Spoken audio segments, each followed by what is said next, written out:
இந்த குடும்பத்தின் நிலை என்ன என்றால், ஒரு பக்கம் மனநலம் பாதிக்கப்பட்டு அடிக்கடி வலிப்பு நோயால் அவதிப்படும் ஒரு தம்பி. அவனால் எழுந்து நடக்கக்கூட முடியாது. மறுபக்கம் நோய்களோடு போராடும் ஒரு வயதான மாமி. இவங்களைக் காப்பாத்த தந்தை கூலி வேலைக்கும் தாய் அடுத்தவர் வீடுகளில் வேலைக்கும் போறாங்க. இத்தனை வறுமைக்கு நடுவிலும் அந்த குடும்பத்துச் சிறுமி இதுவரை இங்கிலீஷ், அதாவது ஆங்கில வழியில் மிக ஆசையாக படித்து வந்திருக்கிறாள்.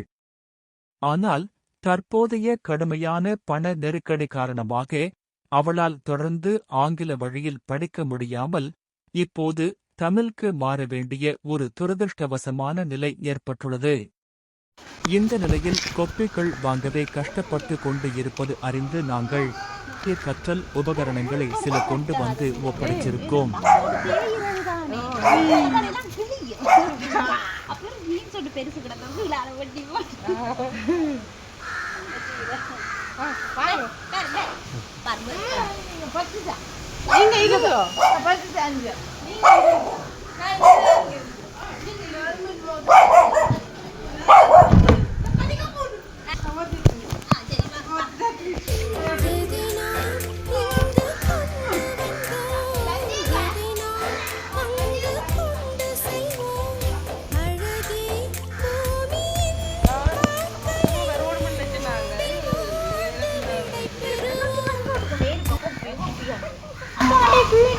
வேண்டி கொடுத்தவர் சொன்னா அம்மா ஸ்கூல்லையும் எழுதுறது டியூஷன்லையும் கொஞ்சம் கூட பாட அப்ப முடியுமம்மா.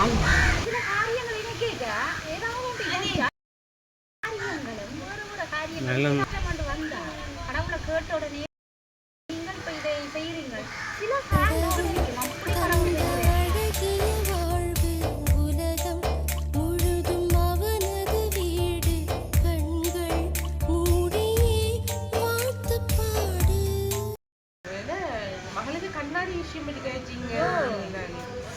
இப்ப நீங்க 3 மாதத்துக்கு பிறகு தருவாங்க. இப்போதைக்கு மாத்திரத்துக்கு ரிப்போர்ட்டுகள் இருக்குது. அந்த ரிப்போர்ட்டுகளை இந்த போய ஆண்டு தாய் சுமதியை கொண்டு வருவீங்க. ஹாஸ்பிட்டல்ல இருக்கு அந்த கண்ணாடி தான் அவைய கொஞ்சம் பண்ணி அதை எடுத்து கொண்டு வந்து அதுதான் கொடுக்குறது. உடனே செக் பண்ணிட்டு கொடுக்குறேன். அது வந்து 1 வருஷம் பாதிக்கக்கூடிய கண்ணாடி. இந்த போய ஆண்டு நீங்க வந்தீங்கன்னா அந்த மதியம் சாப்பாடும் அங்கே இருக்கு. நான் உங்களுக்கு மகளுக்கு கண்ணாடியை பற்றி தான் கதைச்சேன். அவங்க உங்களோட ரிப்போர்ட்டை கொண்டு வர சொன்னவா. அவங்க லஞ்ச் முடிஞ்ச அப்புறம் டாக்டர் அக்கா வந்து ரிப்போர்ட்டை பார்த்துட்டு உங்களுக்கு கண்ணாடி நீங்கள் அந்த கண்ணாடி வந்து 1 வருஷம் பாதிக்கலாம். குறையில கிடைக்கும்.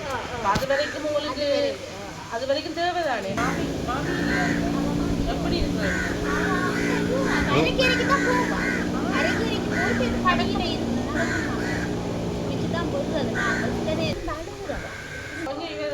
உஷாரா ஏழ்மை இருந்தா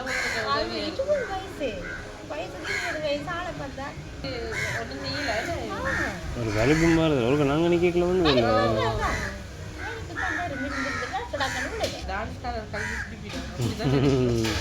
சாப்பிடுங்க பார்ப்பீங்களா சாப்பாடுக்கு கொஞ்சம் பழக்க கொண்டு வர வேற கஷ்டம். உங்களுக்கு தான் கஷ்டம்.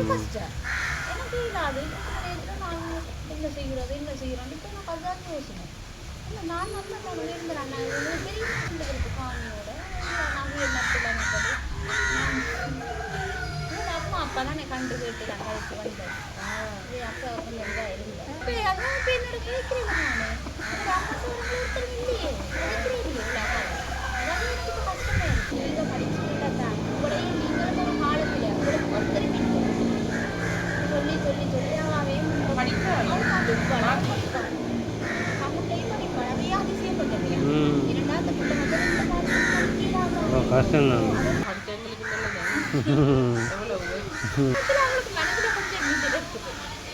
நல்ல அப்படியே நினைச்சு நினைச்சு படித்தா நல்லா வந்து அவங்க நல்லா இருந்த காலத்தில் கஷ்டப்பட்ட நிறைய பேருக்கு உதவி செய்வாங்க. நாங்களும் அப்படி தான்.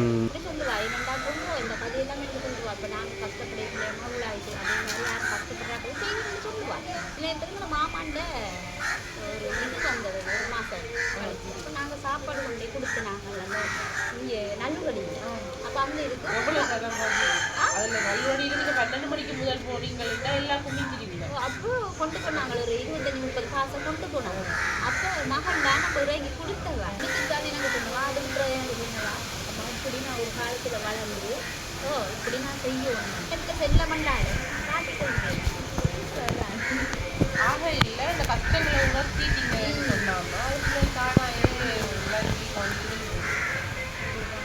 அவங்க விளங்க முன் நிற்கிறேன். நீங்கள் உங்களை பார்க்க கொஞ்சம் ஊட்டி படிக்க சொல்லிட்டீங்க. நல்லா படிச்சுக்கணும். நாங்க செய்தது ஒரு சின்ன ஆரம்பம்தான்.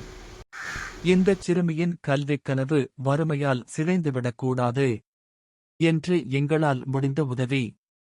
இந்த வீடியோவை உங்களால முடிஞ்ச அளவுக்கு பகிர்ந்து இவங்களுக்கு ஒரு விடிவுகாலம் பிறக்க கரம் கொடுங்க.